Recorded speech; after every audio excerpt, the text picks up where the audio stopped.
Hey there, my fellow lunatics, and welcome to Dakon's Madhouse. You know, they say that the passage is too dangerous of a biome in order to have a mob farm, but I don't believe that's true. Now, I saw this post on Discord that was back from September of 2024, where someone named Rad Rouge Plays made a kind of prototype passage mob farm, which worked very effectively in a casual world. But not everyone plays on a casual world. So today we are going to kind of show you 3 different but very, very similar mob farms that will each kind of build off of each other. So don't just skip around, because I'm going to skip over certain details in the second part of the video that I went over in the first, and same in part 3. We're basically just going to be expanding this casual farm to work in standard mode and in hard mode. So let's build it first in a casual world so you can see it at its lowest level bare minimum form. So for this build, you're going to want 1,672 mold blocks, 257 blocks of any type. I'm using fossil blocks because they're the block I'm going to be tearing down during this, so I might as well put them to use. 9 blocks of, again, any other type that you want. Could be fossil if you want to use those. I'm using maize just to have a distinction. 896 ground magma slime, 432 ground slime, 4 electricity generators, 84 galaxite turrets, 96 electrical wires, and an ancient waypoint, or a portal. You're also going to want to set a mining gear that can get you around 3,100 mining so that you can break through those fossil walls real easily. You also will want a set of mold web armor to make yourself immune to mold infection. And while you don't need it for casual, I would recommend grabbing a Rema Daisy necklace as well, because when you're in the standard and hard mode versions of this build, you're going to need immunity to poison as well. So go out into the passage and find an area that is kind of on the inner part of Urshlime's track. And you're going to want to place down your waypoint. It really doesn't matter where. You don't really have to worry about spawn cells or anything like that, because the mobs here don't worry about spawn cells. At this point, this is acting as your central area. So you know these 9 maze blocks that I'm having right here? That's what I would be putting under the waypoint to kind of differentiate it. So this is why I mentioned using fossil blocks for this instead, because that way you don't have to actually pick up the waypoint, dig out the ground below, put down the maze blocks. You just use the fossil blocks that already exist here, put down your waypoint, and then what you're going to want to start doing is clearing out the area all around here. And that's going to also get you the fossil blocks that you need for later on. What you want to do is you're going to want to clear out 19 squares in every direction. So 19 squares to the left, 19 squares up, 19 down, 19 to the right. Clear it all out of all ground tiles, all walls, all terrain things, and you do need a shovel so that you can dig out all of this fossil ground underneath here, because you want to leave a massive pit. Once you've completely dug out the area, you're going to fill all of the space in with your mold blocks, and that will take up all 1,672 mold blocks, filling all this in. After you've filled in your mold blocks, you're then going to want to take a scarlet hoe, and you're going to want to start actually hoeing the dirt so that it's all dug up like you see right now. So once it's all dug up like this, it will cause the mold slow movement to occur, but it won't spawn any infected cavelings. We do not want infected cavelings to spawn during this. All of it will be centered around your one waypoint here. The whole thing should be a total of 41 tiles by 41 tiles. Once you've got the whole thing mapped out, you're going to put walls around your outer perimeter. So this in case I'm using fossil blocks, and I am just surrounding my entire outer perimeter so that the whole thing is completely blocked off and walled off. That way, anything that I do inside this farm stays inside this farm and doesn't spread. I'm not really worried about keeping things out. I'm actually worried about things on the inside getting out. So I'm worried more about keeping things in. This is where using the mold web armor will come in handy so that you don't get slowed down. Once you have got your walls surrounding everything, you can then start placing magma. And you're going to be placing magma blocks going in 7 tiles. Now, this is a bit overkill, I will admit. If you want to save on some resources, you can actually bring this whole farm in about 2 tiles and only make this magma farm section 5 tiles wide instead of 7. That's also perfectly acceptable. However, I've gone ahead and given myself a little bit more room on the magma side and increased the space to 7, just because I didn't want to shrink this farm anymore. I like it at this minimum starting size. Now, once you got your magma slime placed down, you are going to want to place down your electrical wires next. So do a single row of electrical wires just going around the entire perimeter of this square. Once you've completed that, you're going to cover the whole thing with more walls. So I'm using fossil walls here, but again, you can use any wall that you want. The goal here is to now isolate all of the magma spawns inside the magma area. So if they get inside this inner area, you're going to need to kill them to ensure that they don't stay there. The magma slime itself is going to do damage to the passage creatures passively as a burn damage. And then the butterflies and sometimes the slimes themselves will do more active damage to all the creatures as they move through this area. Now that we've got the wall, you are going to do a perimeter of galaxite turrets as well as electrical generators. So first, let's just put the generators in place, put 1 in each corner. Then you're going to put the galaxite turrets all facing inward along the edges of the entire farm. By doing it this way, all of the electrical wires are protected by the walls. So if any one of these turrets gets damaged or broken, it won't take down the entire row, allowing for redundancy and saving you a lot of hassle if something should go wrong. Next, we're going to fill the rest of this remaining area here with ground slime. Once that is done, this casual passage mob farm is complete. So you will basically have an outer square of magma that causes burn damage to the passive mobs and slows them down. Slows them significantly with the mold ground slowing them, and the magma slime also slows them a little bit.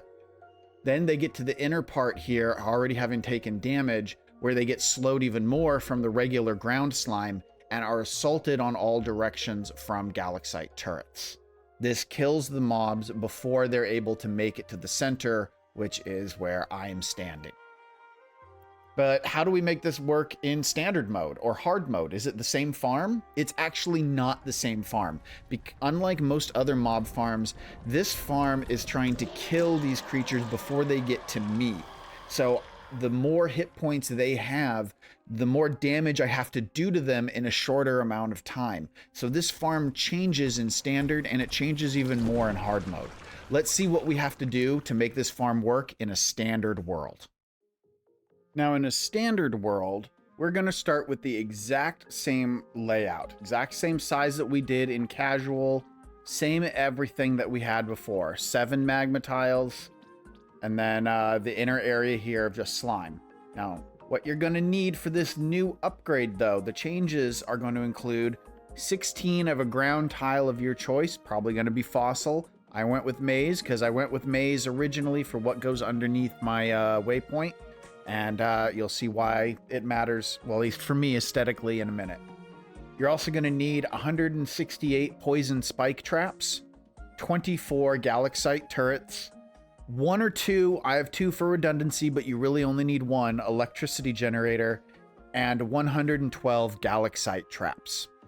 First thing you're going to do is we are going to use a scarlet hoe to remove the slimes around this one tile, and then we're going to do it again for all of the next set around, so that we have 2 tiles going around my waypoint that have been changed. Next, we're going to take the shovel and we're going to dig out all of the tiles directly around my waypoint here, or portal if you're using a portal. Fill in those tiles with the ground tiles that you have selected. Next, you're going to take your Galaxite turrets and you're going to put those on the outer edge right next to where the slime starts. And it's going to be 6 facing each direction. Then put down an electrical generator and another one on the opposite corner for redundancy, just in case. In the slime section, you're going to take your poison spike traps and you're going to skip the first row. And then starting on the second row, you're going to place down all of your spike traps, going in a giant square. Once that's complete, you're going to skip another row and you're going to do it again, another square. Once that's complete, one more square around the whole thing. In the magma area, you're going to place down your Galaxite traps.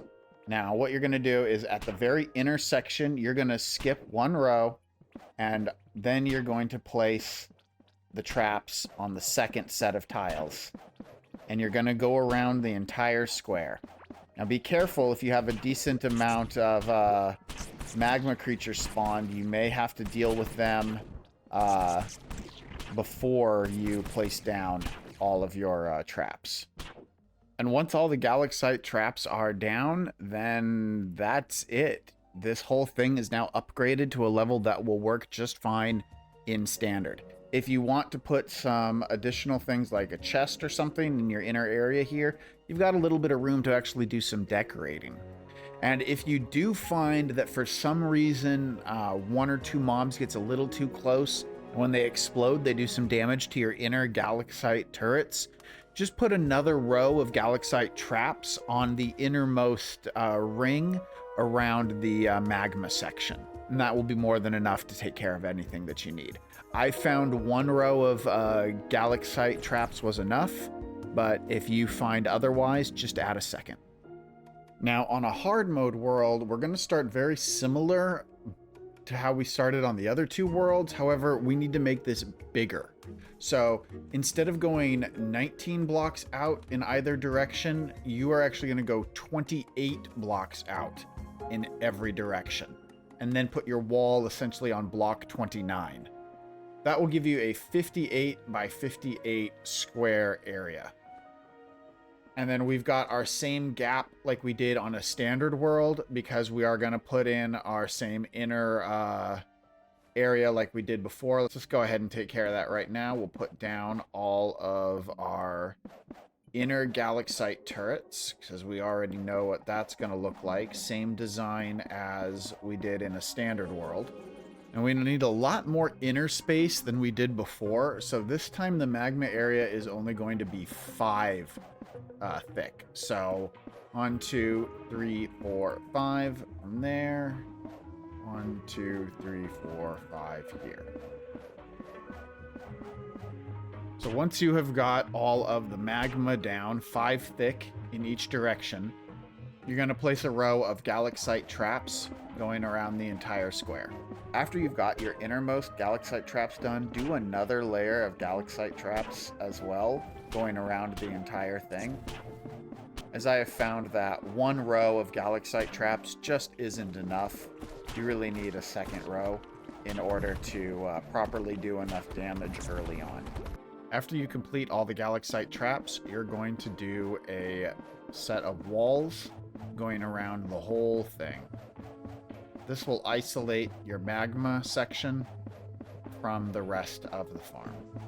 Once that is done, you can technically fill the rest of this farm up with slime blocks. Now, we are going to be putting some other items over this so that if you want to save on some slime blocks, you can see where we're going to put other tiles, and you can kind of skip the slime blocks where there's turrets and traps and things like that. But if you've got plenty of ground slime and you're not really worried about that, then just for ease, place it on every single tile in the intersection. Once all of your slime is placed down, we're going to start placing down poison spike traps. Start by skipping one row so that you have slime first, and then the next layer is poison spike traps, and just go around the entire square. Once that outer row's done, skip a row and do it again. Next, you're going to skip a row, and then you're going to place down galaxite turrets, facing inward. Skip the last block on each section here, and put in a generator. If you want to give yourself a little redundancy and security, you can put wires underneath each of the galaxite turrets as well. The wire is unlikely to break when the turret breaks, which will allow everything to stay connected if a turret is damaged for some reason. However, be aware that if the turret does break, the wire is now unprotected, and it is possible that it could get broken by something else in the future. Now, in my testing, I did not experience anything dying far enough out here that exploded and caused any problems. But if you experience any problems, then you can always push the galaxite turrets back to where the other row of spike poison traps are, or you can just push them back one row behind here. You could add a wall and put the wires behind the wall if you feel the need to. I have not felt the need to. I didn't think it was necessary, and during my testing, again, it didn't prove necessary for me. But, you know, there's a bit of a randomization aspect here. So if you find yourself experiencing some of these problems, just make some adjustments on your distances for your turrets and whether or not you have walls protecting your wires or not. Once you've completed the layer of turrets, you're going to keep doing the same thing that you were doing before with the poison spike traps. Skip a row, do a row, skip a row, do a row, again, all the way until you get to the innermost point here. Where at this innermost point, you can choose to either just skip completely, or you can put a layer of poison spike traps around here if you wish. This last layer of poison spike traps is largely unnecessary. If anything makes it this close, or at least if any of the small guys make it this close, they've gotten too close. Now, you may be asking yourself, why are we using poison spike traps so much, especially in this inner area? Why don't we use a bunch of galaxite traps? And the main reason for that is that the little passage creatures, when they die, they drop little sulfur bombs that explode. Poison spike traps are unaffected by that explosion. However, galaxite traps are affected by that explosion and can get broken. So we don't want any of our traps to ever break. And because of that, we are using the poison spike traps to ensure that they do not break. I tried using stone turrets instead of galaxite turrets because stone turrets also won't break. But unfortunately, the stone turrets don't do enough damage. So in standard mode or in casual mode, then they definitely would be enough with the stone turrets. However, in hard mode, you definitely need to use the galaxite turrets, as well as at least one layer of galaxite traps. Otherwise, you're not going to do enough damage early on for these poison spike traps to be able to finish them off. And you don't want to use the hive spike traps because they don't do enough damage. They're way too weak. Now, at this point, once all of our poison spike traps are down, the whole farm is complete. Now we just hang out and wait for the mobs to come to us. Now, when it comes to actually collecting the loot in this farm, I recommend that you grab a rift lens, a Remadaisy necklace, and 2 polished magnetic rings, as well as a mold web set of armor. All of these items will help you to be able to teleport around, be immune to most of the damage, and be able to have a good radius to actually pick up all of the various items that have dropped. Use these, and you won't have any problems collecting loot from your farm. Now, what kind of loot drops from this farm? Well, the colossal amoebas will drop the squishy egg, the sulfur bomb, cytoplasm, and the colossal amoeba figurine, while the sulfur worms will just drop cytoplasm, sulfur buds, and the sulfur worm figurine. And that does it for this mob farm video. If you liked the video, please be sure to hit that like button, subscribe if you haven't already, and if you have any questions or comments about this farm, please be sure to leave them below. I do try to answer as much as I possibly can. Hope you enjoyed the video. Stay happy, stay healthy, but above all, stay crazy.